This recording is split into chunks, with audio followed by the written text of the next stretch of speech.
Ok, vamos desempacotar isso. Pessoal que nos acompanha, imaginem a seguinte cena, tá? Uma gigantesca empresa multinacional quer economizar algumas dezenas de milhões de reais em impostos agora neste trimestre. Uhum, o sonho de todo CEO, né? Exato. E aí o que a diretoria faz? Eles investem numa tecnologia revolucionária ou otimizam toda a cadeia de logística? Não. A equipe de executivos simplesmente senta numa mesa, olha para a embalagem de um produto clássico, risca uma palavra e, escreve outra no lugar. Pronto. Um passe de mágica tributário que faz o governo federal deixar de arrecadar rios de dinheiro. E o detalhe mais chocante de toda essa história, sabe qual é? Tudo isso é feito à luz do dia. Tudo carimbado, assinado e, olha, 100% legal. Pois é, fico chocada. Porque, veja bem, trata-se de olhar para um produto físico palpável e enxergar não o que ele é de fato, mas como a letra fria da lei o classifica. É uma zona cinzenta, muito confortável e altamente lucrativa, só que apenas para quem tem o mapa e, claro, os recursos para navegar nela. E é exatamente por essas águas profundas e meio turvas que a gente vai navegar na nossa exploração de hoje. Nós estamos mergulhando de cabeça num material muito revelador. Com certeza. Ele é baseado nos escritos e em toda a experiência do Carlos Rocha, que é um especialista contábil que já rodou as trincheiras desse mercado por mais de 15 anos, passou por empresas nacionais, multinacionais, e o título do material original dele já diz a que veio, chama A Verdade que Ninguém Conta. Um título forte. Muito. E, essencialmente, é um baita balde de água fria naqueles famosos, sabe, aqueles hacks de planejamento tributário que viralizam todo santo dia na internet. A nossa missão nesse mergulho de hoje é muito clara. Nós vamos separar o que é só uma ilusão glamourosa da realidade nua e crua, dura e pragmática, especialmente para os pequenos e médios negócios. Fundamental isso. E no final a gente ainda vai entender como essa eminente e colossal reforma tributária vai simplesmente, virar esse tabuleiro de cabeça para baixo. Olha, o que torna esse material tão rico, na minha visão, é a franqueza dele. Não tem aquelas promessas vazias, sabe? Sim, total. Em vez de usar os casos milionários dessas grandes marcas como uma isca para vender aquele sonho inatingível de que qualquer empresário pode zerar seus impostos, os fatos são dissecados ali para expor um maquinário oculto. Para mostrar as engrenagens, né? Exato.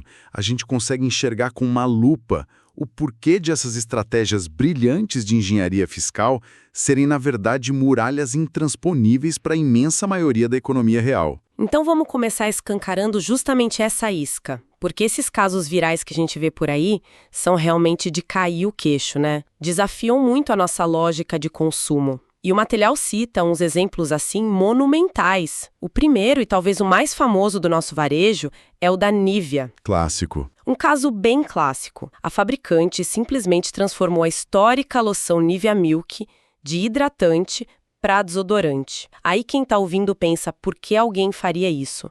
E a resposta é pura matemática. Um hidratante pagava 22% de IPI, o desodorante paga 7%. Uma diferença brutal. Brutal. Só com essa simples mudança de categoria, a empresa economizou cerca de 105 milhões de reais. Mas, antes da gente avançar, eu preciso te parar aqui rapidinho. Claro, manda. Para quem não é contador, o que é exatamente esse IPI e como uma empresa, do nada, decide que o produto mudou de categoria? Bom, o IPI é o Imposto sobre Produtos Industrializados. Ele é um tributo federal que incide sobre quase tudo que sai de uma fábrica, tá? O ponto crucial aqui é que a alíquota, ou seja, o percentual que é cobrado, não é igual para tudo. E aí é que entra o que a gente chama de NCM, a nomenclatura comum do Mercosul, e também a TIPI, que é a tabela de incidência do IPI. Espera, traduzindo do contabilidez para o nosso português claro, essa NCM e essa TIPI, elas são o quê? Um dicionário gigante do governo? Olha, é a melhor analogia possível, é exatamente isso. Um catálogo monumental, um dicionário global super detalhado, onde absolutamente cada objeto que existe no planeta, de um reator nuclear a um palito de dente, tem um código numérico específico. E, lógico, uma alíquota de imposto atrelada a ele. Caramba! E não, A Nivea não teve um caminho livre, tá? Não foi tão simples. A Receita Federal olhou para o catálogo e autuou a empresa, cobrando exatamente os tais 105 milhões de reais. A Receita argumentou que o produto ainda era um hidratante. E aí? Deu ruim. O caso foi parar no CARF. O que é o CARF? É o Conselho Administrativo de Recursos Fiscais, uma espécie de tribunal administrativo do Ministério da Fazenda. E lá, a Nivea venceu a disputa. Mentira! Venceu como? Porque eles apresentaram laudos técnicos pesadíssimos. Eles detalharam toda a composição química, provando em laboratório que o produto contém substâncias desodorantes ativas. Nossa! Ou seja, pela ciência química e pela regra bem estrita lá do dicionário, a classificação procedia. A complexidade do sistema permite que a ciência seja usada como uma ferramenta muito poderosa de isenção. Gente, é insano pensar que um laboratório inteiro vira um escudo contra a Receita. E a criatividade corporativa não para por aí, né? O material também traz o caso icônico do sonho de valsa. Nossa, esse mexeu com todo mundo. Pois é. Por 85 anos, quem nos acompanha aqui com certeza saboreou aquele doce acreditando piamente que era um bombom. E era embalado como um bombom. Sim, até que a fabricante foi lá e redesenhou a embalagem, selou as pontas de um jeito diferente, tirou aquele formato de laço tradicional nas laterais e reclassificou o produto como wafer. O resultado prático disso: o bombom pagava 5% de IPI, o wafer paga 0%.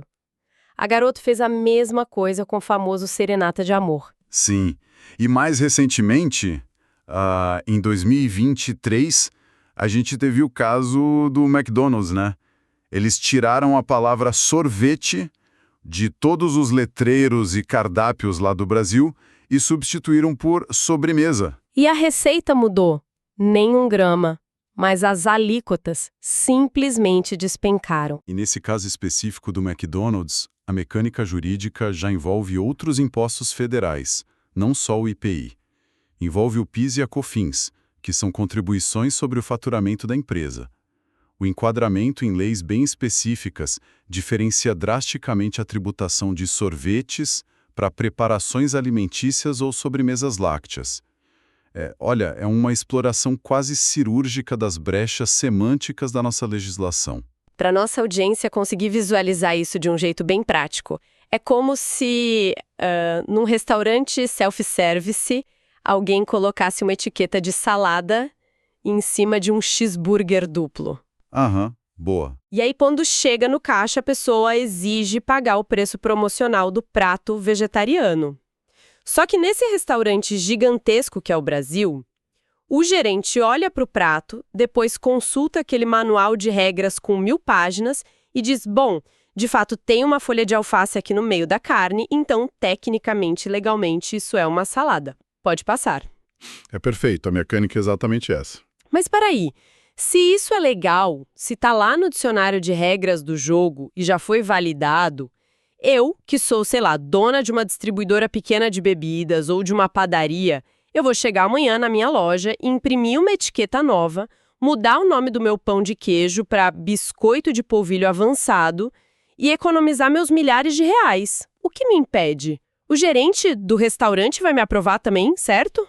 Olha, a resposta curta e direta para você é absolutamente não. Não. Não.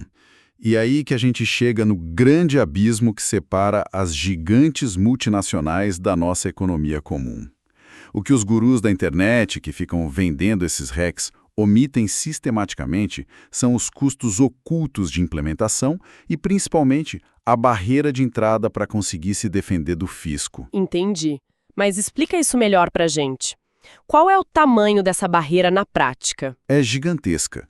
Veja bem, quando uma gigante muda a embalagem e a Receita Federal diz não, eu discordo da sua alface aí e aplica uma multa de 100 milhões, a gigante simplesmente não entra em pânico. Para ir debater lá no CARF e provar que o bombom é wafer, essas corporações contratam bancas de advocacia de elite. Advogados que cobram uma fortuna. Exato. Os honorários chegam facilmente na casa dos milhões. Além disso, elas pagam laudos periciais independentes de engenheiros químicos caríssimos, contratam empresas de auditoria internacional e mantêm departamentos internos só de compliance para gerenciar essa disputa que, detalhe, pode durar uma década. Ou seja, o pequeno empresário não tem o cacife para entrar numa briga dessas. Nenhum. Zero. E se ele tentar fazer essa manobra de forma amadora, tipo apenas trocando a etiqueta como você sugeriu lá na padaria, o risco é brutal. Se a fiscalização bater na porta dele e discordar da nova classificação, as multas variam de 75% a 150% do valor do tributo que ele deixou de pagar. Nossa! E tem mais. Se o auditor interpretar que houve má-fé, que foi uma tentativa de fraude, a multa chega a 225%. Fora que pode ser considerado crime contra a ordem tributária, com pena de reclusão de 2 a 5 anos. Que loucura! Pois é, para uma multinacional, uma autuação é risco calculado, é provisionado lá no balanço deles. Para o médio e para o pequeno empresário, uma autuação dessas com multa de 225% é falência imediata. O negócio acaba literalmente no dia seguinte. Nossa, então não é nenhuma questão de porte da empresa, é uma questão de acesso ao mecanismo de defesa? Fazendo mais uma analogia aqui, é como se o sistema tributário brasileiro fosse um cassino de apostas altíssimas. Para sentar na mesa VIP e jogar o jogo da reclassificação mágica, o ingresso custa 10 milhões em honorários de advogados e laudos. Uhum. E se a jogada der errado, o cassino tira só algumas fichas da corporação, mas ela continua bilionária e volta a jogar na rodada seguinte.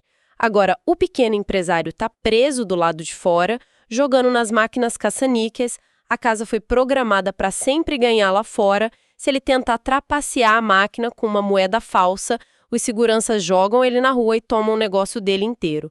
É um jogo com regras completamente diferentes, dependendo de qual mesa você tem dinheiro para sentar. Olha, essa sua metáfora do cassino é precisa. E o que é fascinante, assim, do ponto de vista econômico e estrutural, é o custo de oportunidade. Como assim? Quem tem um negócio menor, na maioria das vezes, atua como diretor comercial, chefe do financeiro, gestor de RH, faz café, faz tudo ao mesmo tempo. É o famoso empreendedor polvo, né? Exato. O tempo e a energia mental que essa pessoa gasta tentando decifrar um sistema bizantino, ou ouvindo falsas promessas de economia mágica no Instagram. É o tempo exato que ela não está inovando no produto dela, não está melhorando o atendimento, não está vendendo. A complexidade rouba o oxigênio e o foco que a empresa precisava para crescer. O que nos leva à pergunta de $1 milhão. Ou melhor, de trilhões de reais. Se esse sistema pune de forma tão drástica quem tenta produzir ali na base da pirâmide e só favorece quem já tem dinheiro suficiente para pagar a entrada da mesa VIP, como a gente deixou o sistema chegar a esse ponto? Parece um erro terrível de design.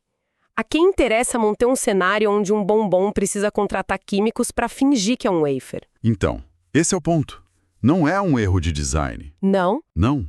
Quando a gente olha friamente para os dados expostos na fonte, a gente percebe que o sistema funciona exatamente como foi construído para funcionar.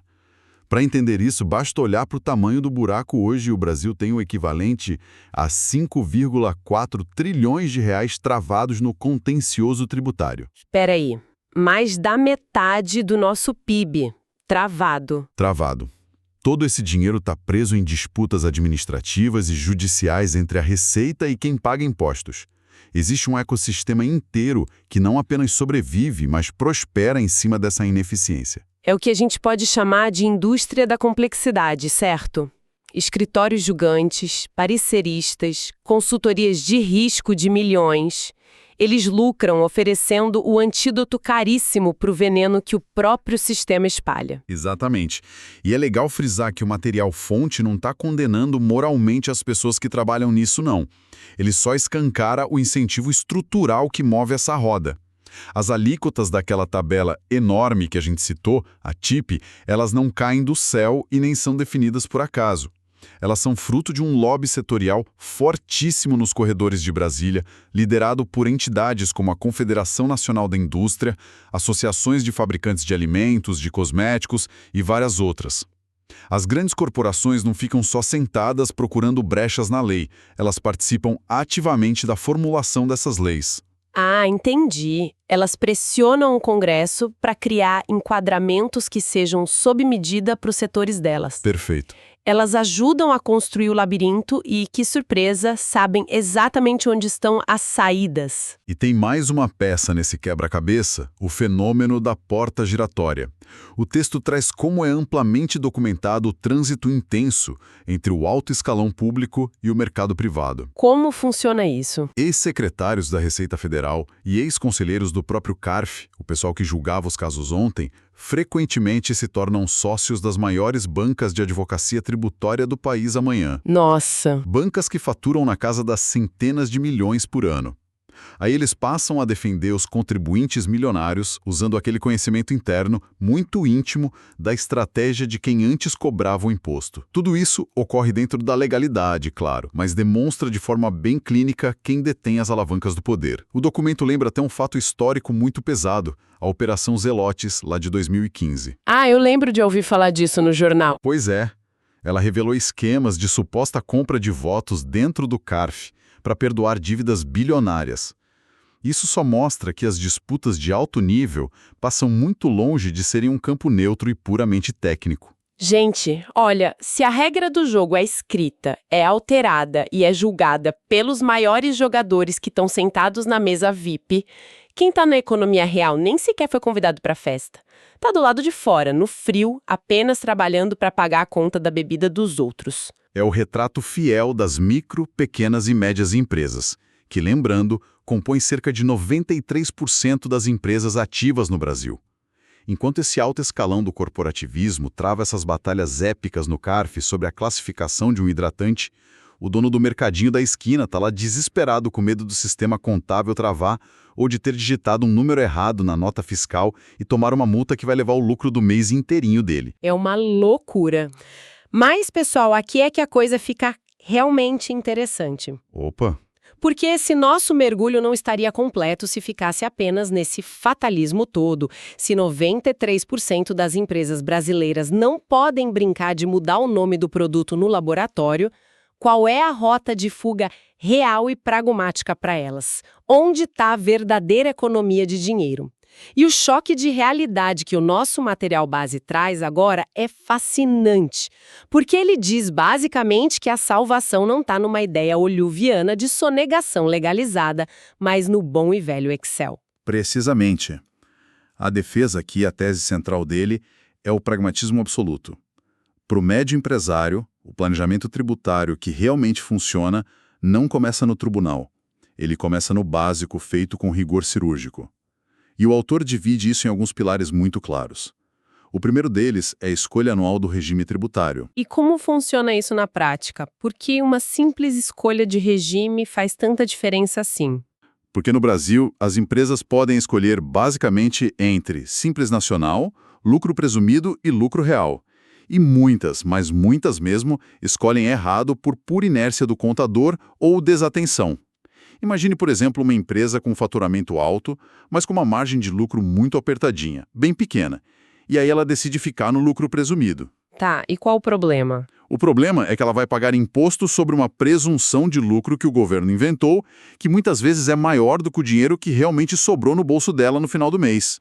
Ai, dói no bolso só de ouvir. Dói muito. Se ela mudar para o lucro real, pagando apenas sobre o que de fato lucrou, isso pode representar uma queda estrutural de 15% a 30% na carga tributária da noite para o dia, sem precisar mudar a embalagem de nada. Sim, como alguém simplesmente esquece dinheiro na mesa desse jeito. Funciona através do princípio da não cumulatividade. De forma bem simplificada para quem nos ouve, se uma fábrica compra farinha para fazer pão, ela já pagou imposto na farinha lá atrás, certo? Certo. Quando ela vende o pão pronto, ela tem o direito de descontar, ou seja, de creditar o imposto que já foi pago naquele insumo, para não ficar pagando imposto sobre imposto numa bola de neve. O problema crônico é que a falta de organização e de sistemas adequados faz com que milhares de empresas simplesmente percam o rastro desses insumos. Elas compram, não registram direito, a nota se perde e aí pagam o imposto integral na saída. é literalmente pegar o seu próprio dinheiro e devolver de graça para o governo por pura falta de processo. Nossa, então é dinheiro jogado no lixo por bagunça administrativa, não por falta de malandragem. Exato. E tem também o terror das letrinhas, não é? Os tais dos SPEDs e EFTs. Ok, traduzindo de novo para quem não vive respirando contabilidade. O que é um SPED? É tipo um programa de computador? O SPED, que é o Sistema Público de Escrituração Digital, é essencialmente uma mega rede digital. A empresa é obrigada a enviar toda a vida financeira, contábil e fiscal dela para os computadores do governo, tudo cruzado. Notas fiscais, folhas de pagamento, apuração de impostos. Acabou a era do papel. E se tiver algum erro? Aí é que tá. Se o contador enviar o arquivo do SPED e o campo 43 do formulário divergir 1 centavo do campo 44, os robôs da Receita Federal cruzam os dados na mesma hora e a multa é gerada automaticamente. E são multas bem altas. Então, a revisão rigorosa dessas obrigações acessórias salva caixas inteiros, evitando essas punições automáticas e bobas. E, por fim, o autor menciona a gestão de passivos. Ele diz que, em vez de fugir da dívida, o dono tem que sentar na mesa e usar parcelamentos oficiais, como o Refis ou aquele programa Litígio Zero, para limpar o nome da empresa com grandes descontos nos juros, né? É o feijão com arroz bem temperado, digamos assim. Exato. E a fundação para que o pequeno negócio faça esse básico bem feito é a educação. O empreendedor não precisa e nem deve virar um auditor fiscal, não é o trabalho dele. Mas ele precisa entender a mecânica superficial do sistema para ter, como o texto descreve maravilhosamente, uma transparência radical nos próprios números. Gostei do termo. Pois é. Entender os próprios dados é a única vacina contra aquele guru charlatão do LinkedIn que tenta vender uma estratégia totalmente irreal para quem fatura só 2 milhões por ano. Verdade. Mas, pessoal, atenção, se ajeitem nas cadeiras agora. Porque tudo isso que a gente acabou de desempapotar aqui, todo esse jogo hipercomplexo de bombons, wafers, laboratórios, advogados e cruzamento de dados, isso tudo está prestes a colapsar. Um colapso total. Já é uma realidade concreta com a Emenda Constitucional 132 de 2023. É o verdadeiro fim de uma era. A essência dessa reforma é justamente tentar varrer essa indústria da complexidade através da simplificação do modelo. Para se ter uma ideia, 5 dos principais tributos sobre o consumo, os federais, PIS, COFINS e o famoso IPI que a gente tanto falou, mais o estadual ICMS e o municipal ISS, todos eles vão deixar de existir como a gente conhece. Uau, vão fundir tudo? Sim, eles vão se fundir e virar um sistema duplo. A CBS, Contribuição sobre Bens e Serviços para a União, e o IBS, Imposto sobre Bens e Serviços para os estados e municípios, além de criar um novo imposto seletivo. E aqui, gente, é que vem a pá de cal. É o golpe fatal na genialidade lá da Nivea, do McDonald's e dos chocolates todos. A partir da reforma, a alíquota passa a ser uniforme. Estima-se que a gente vai ficar com uma alíquota padrão, ali na casa dos 26% ou 27%, para quase tudo que existe no mercado. Isso muda tudo. Ou seja, não importa se no laboratório a sua equipe prova que o creme é um desodorante hiperrevolucionário ou se a embalagem afirma que aquele doce, na verdade, é uma nave espacial, a alíquota é exatamente a mesma para todos. As exceções vão ser pouquíssimas, limitadas pela Constituição, como reduções para medicamentos, educação e a alíquota zero para os itens da cesta básica. Aquela mágica da reclassificação semântica morre aqui.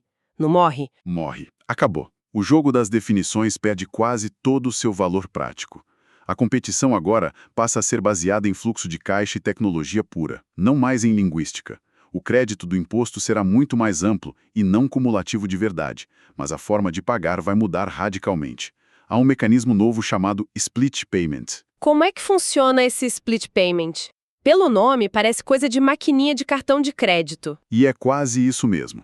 No modelo novo, a cobrança do imposto vai ocorrer de forma inteligente e automática, no exato momento da transação financeira.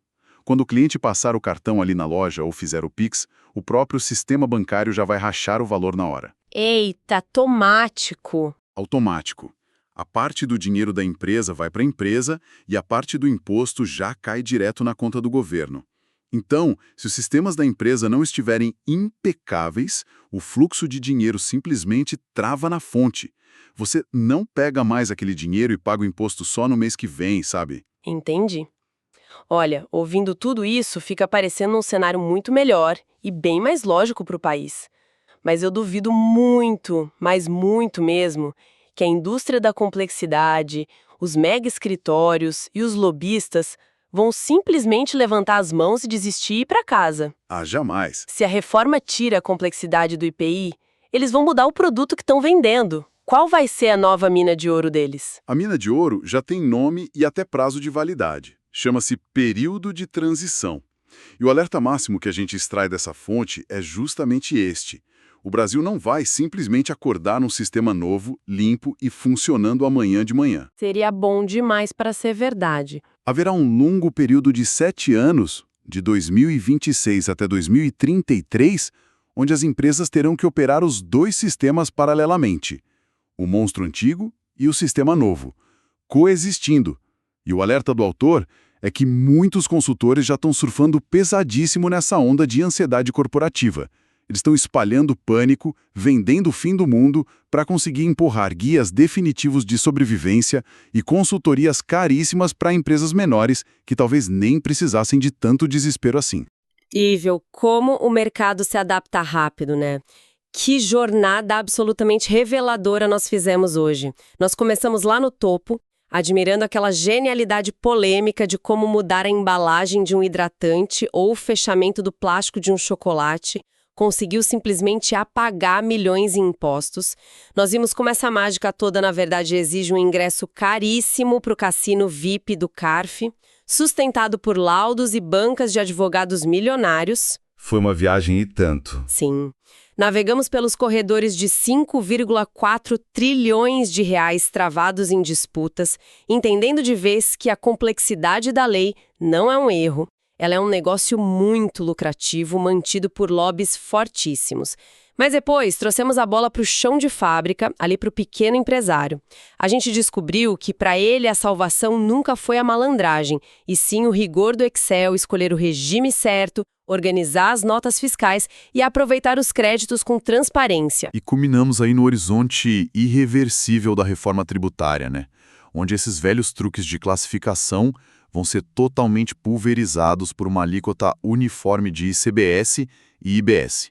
Mas que, em troca dessa simplificação futura maravilhosa, o sistema vai cobrar um pedágio pesadíssimo de 7 anos operando num modelo duplo. A grande defesa para quem está na linha de frente continua sendo a informação pragmática e não o desespero vendido no LinkedIn. Exato, e caso quem nos ouve esteja se perguntando, tá, mas por que tudo isso importa para mim se eu nem sou contador ou dono de empresa? Importa porque, em última instância, esse labirinto todo define a nossa vida. Seja quem está empreendendo e tentando não falir, seja quem trabalha numa empresa dependendo de bônus, ou seja qualquer um de nós, lá no fim da linha, pagando o pacote de arroz no supermercado. Com certeza. Esses trilhões de reais disputados nos tribunais estão embutidos nos nossos preços, corroem os salários e ditam se o país tem fôlego para gerar emprego ou se vai continuar asfixiado pela burocracia. Nada disso acontece num vácuo, gente. Perfeito. O sistema tributário não é apenas um punhado de matemática chata e regras que ninguém entende. Ele é o sistema nervoso central da nossa economia. Saber onde os nervos são apertados muda diretamente a forma como nós consumimos, como a gente vota e como a gente trabalha. E para fecharmos a nossa exploração de hoje, eu quero jogar no ar uma ideia, uma provocação para a gente pensar depois, que vai até um passinho além do que o nosso especialista, o Carlos Rocha, desenhou nas entrelinhas. Nós concordamos aqui que o truque de mudar a embalagem ou a semântica do produto vai acabar com a chegada da alíquota uniforme. Sim, a festa acabou para o wafer. A festa acabou para o wafer, mas a reforma introduz também aquele imposto seletivo que você mencionou. É o famoso imposto do pecado, feito para sobretaxar produtos que prejudicam a saúde pública, com o excesso de açúcar, ou produtos que prejudicam o meio ambiente. Agora, pensem no seguinte cenário. Vem. Se o governo criar uma lista dizendo que acima de X gramas de açúcar, o produto vai pagar o dobro de imposto, mudar o rótulo não salva mais a empresa. Então, será que a próxima grande guerra da engenharia tributária vai sair das salas dos advogados engravatados e migrar direto para dentro dos laboratórios? Será que nós vamos ver as maiores indústrias alimentícias do mundo literalmente alterando o DNA dos seus produtos, redesenhando os ingredientes no limite do microscópio, só trocando moléculas químicas para escapar de milímetros dessa nova régua do item nocivo? Olha, é muito provável. Pois é, a embalagem já não me importa mais, mas a fórmula química, sim. O grande jogo das definições tributárias não acabou. Ele talvez tenha apenas vestido um jaleco branco. Pessoal, pensem nisso.